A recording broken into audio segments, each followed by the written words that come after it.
Hello, मेरा नाम कपिल जोशी है और मैं सूरत गुजरात का रहने वाला हूँ। ये कहानी कुछ आज से 20 साल पहले की है। हमारे घर में एक फैमिली फंक्शन था, तो उसी वजह से हम हमारे अंकल को विजिट करने के लिए जा रहे थे, जो कि नायगांव मुंबई में रहते थे। फिर हमने फैमिली फंक्शन अटेंड किया और खाना वाना खा के हम ऐसे ही बैठे थे।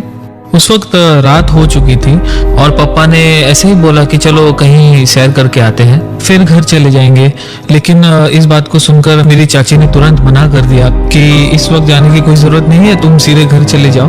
तो पापा ने चाची की बात नहीं सुनी और हम लोग सैर के लिए निकल पड़े। उस वक्त 9:30 ऑलरेडी बज चुके थे। सैर करने के लिए हम लोग वसई किले की तरफ जा रहे थे। वसई किले का जो रोड है वहाँ पे मतलब कोई लाइट्स नहीं है, कुछ भी नहीं है और रोड भी काफी पतली है, मतलब एक ही तरफ से गाड़ियाँ आती जाती हैं। मतलब वहाँ पे ड्राइविंग करना मतलब बहुत रिस्की है और स्पेशली रात में। तो वहाँ पर आसपास बस झाड़ियाँ ही झाड़ियाँ दिख रही थी। पापा बहुत स्लो गाड़ी चला रहे थे, हार्डली 20-30 की स्पीड रही होगी और अचानक बीच रास्ते गाड़ी बंद पड़ गई। पापा ने गाड़ी स्टार्ट करने की बहुत ट्राई की पर गाड़ी स्टार्ट ही नहीं हो रही थी। फिर अचानक पापा की विंडो पे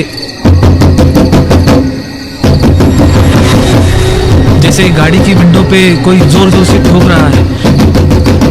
बहुत अजीब, बार बार कंटिन्यूसली वो ठोकते ही जा रहा था, दरवाजा बार बार ठोकते ही जा रहा था। और अब लेफ्ट साइड की खिड़की से भी आवाज आने लगी और अब तो चारों तरफ से आवाज आने लगी थी। ऐसा लग रहा था कि कोई अंदर आना चाहता है।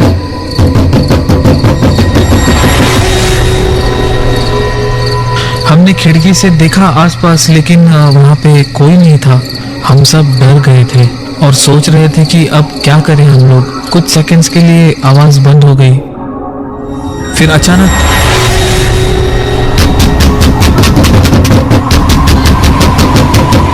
गाड़ी की छत से भी आवाज आने लगी, वही उसी तरह से पीटने की।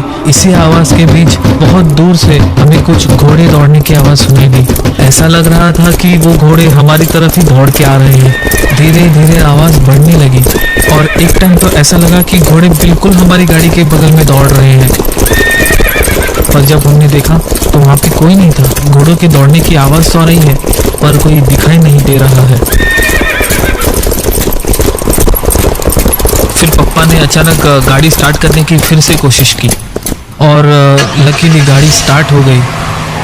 पापा ने जल्दी जल्दी में गाड़ी को रिवर्स गियर में डाला और रिवर्स लिया, और जैसे ही रिवर्स लिया तो गाड़ी के पिछले टायर रोड से ही उतर गए। पापा ने बहुत कोशिश की गाड़ी को फिर से रोड पर लाने की, लेकिन गाड़ी रोड पर आ ही नहीं रही थी। गाड़ी जैसे अटक गई थी। फिर पापा ने ये कहा, हे राम।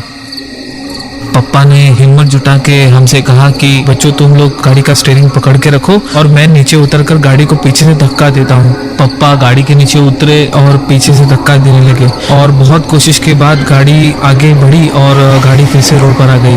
फिर पापा जल्दी जल्दी गाड़ी का दरवाजा खोलकर अंदर आ रहे थे पर गाड़ी का दरवाजा ही नहीं खुल रहा था। सारे डोर्स पापा ने ट्राई किए, कोई भी नहीं खुला, जैसे वो जैम हो गए, पता नहीं कैसे। फिर मुझे ध्यान हुआ कि दरवाजे नहीं खुल रहे तो क्या हुआ, मैं गाड़ी का कांच तो नीचे कर सकता हूँ। फिर मैंने विंडो का कांच नीचे किया और पापा विंडो से गाड़ी के अंदर आ गए। फिर हमने फटाफट गाड़ी स्टार्ट की और हम वहां से निकल गए।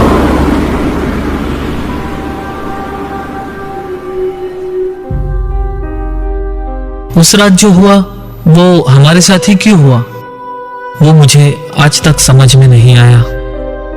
पर उस रात का जो डर मैंने महसूस किया है वो डर मैं फिर कभी महसूस नहीं करना चाहूंगा।